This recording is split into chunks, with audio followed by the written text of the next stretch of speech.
Smoke Pluming from the Woods by Reflexion. Part 3. If the beast wanted to pay us a visit, it would do so regardless of our home security. We followed him quietly to an uncovered floor hatch. "What's this, Mr. Barnett?" Martin asked, regarding the hatch. "Huh? It's my old wine cellar." Martin went to ask further before he was interrupted. Get down the ladder first, son. You can shoot me your questions once we're safe." He pulled on a handle, opening the hatch to reveal a sturdy wooden ladder that led into a dim space beneath. One by one, we clambered down its dusty rungs, meeting the cold concrete floor at the bottom. Grandpa was last, tugging a heavy rug over the open hatch before closing and securing it. "I take it you've seen this thing, right?" "Jesus, Granddad, we barely got away," I gasped, still out of breath from our escape. "Unscathed?" "Yeah, mostly, besides some scratches." "Good." He walked over to an upturned crate and plopped down onto it. Martin and I looked between each other, then back at him. Well," Martin said. "You seem to know what we're dealing with, so what the hell is it?" Grandpa gave Martin a scowl of disapproval, quickly relenting into understanding. "I'd scrutinize you on your manners, boy, but now ain't the time." He released a tired gasp, letting his head drop down before inhaling sharply and looking back up at us. "I seen it only once before, in my varsity years.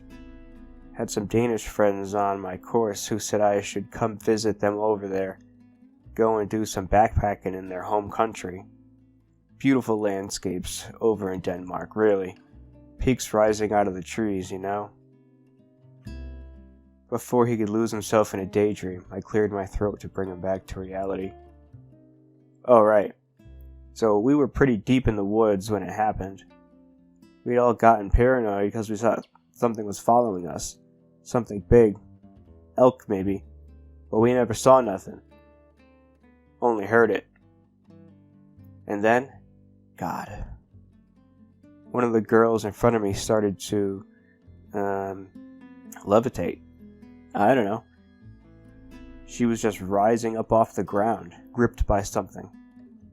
Whatever it was made a mess of her, crunched her up like a meatball being squeezed. I saw it then.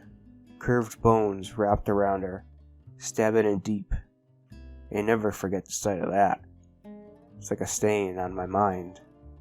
"We saw the same thing," Martin piped in. "Only it was deer.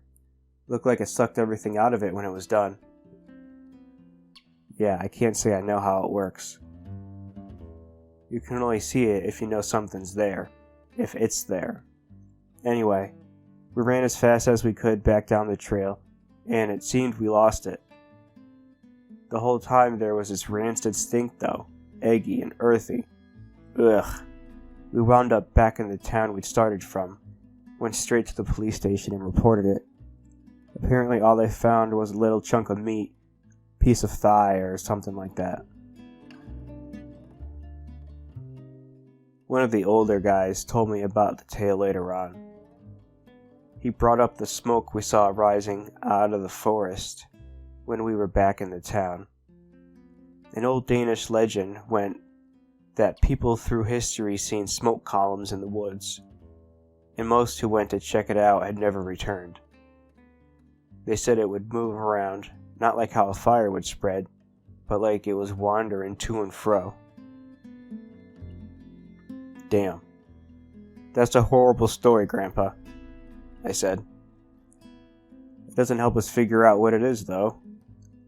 We already know the stuff you've told us." "Well," he replied, "I'm sure it's got many names, seeing how it can just pop up where it likes, but I only heard it called the Skorstendir. Means chimney beast, if I remember right." "That makes sense. We thought we were seeing the smoke from your chimney, but it led us right to it." "Kel," Grandpa sighed. This house ain't even got a chimney. Martin looked over to me, scoffing, then back to Grandpa. So it lures people in like that? Sure, but I don't think it means to. I'm gonna take a gander and say it started up with the fumes after it ate all that deer.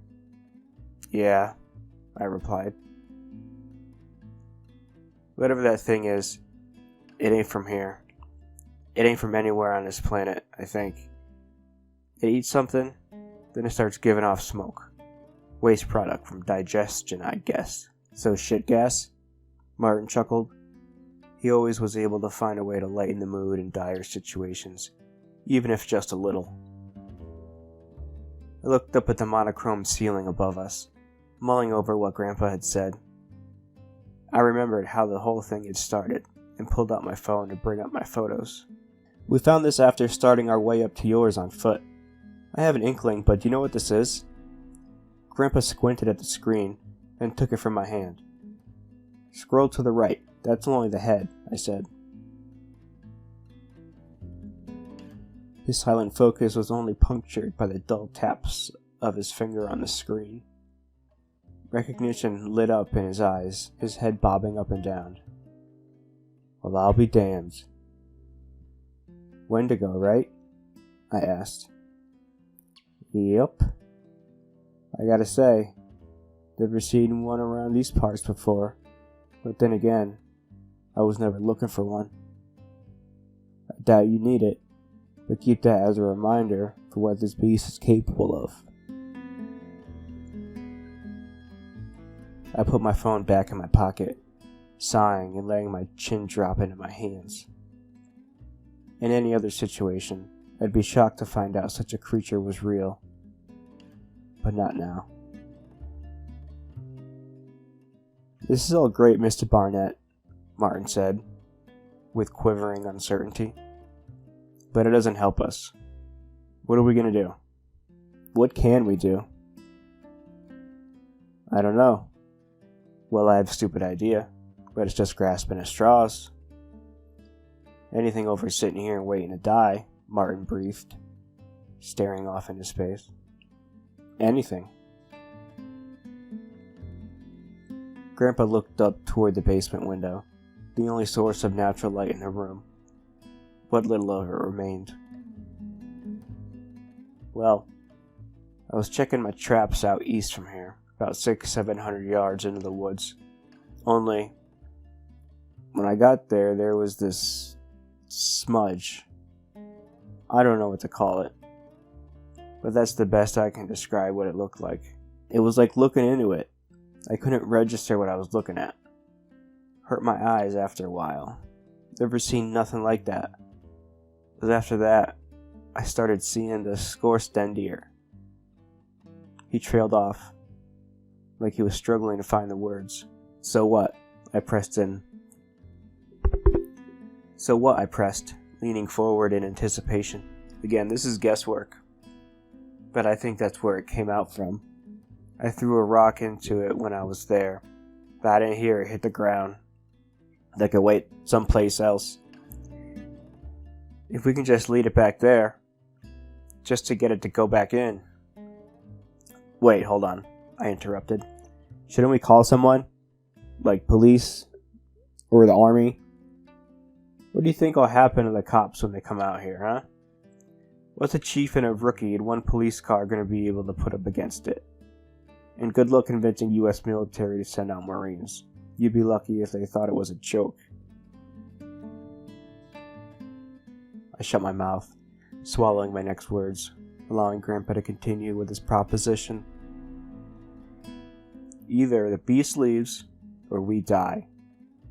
I'm not even gonna talk about trying to drive away. You seen what it does to the trees?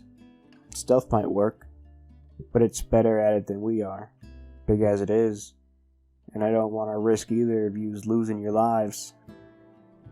His last remark sent a chill down my spine. He said nothing explicitly, but I already began to understand what he meant. Granddad, you... Don't worry about me, champ. I got something, but you gotta listen closely. Both of you. Martin and I set our full attention to him.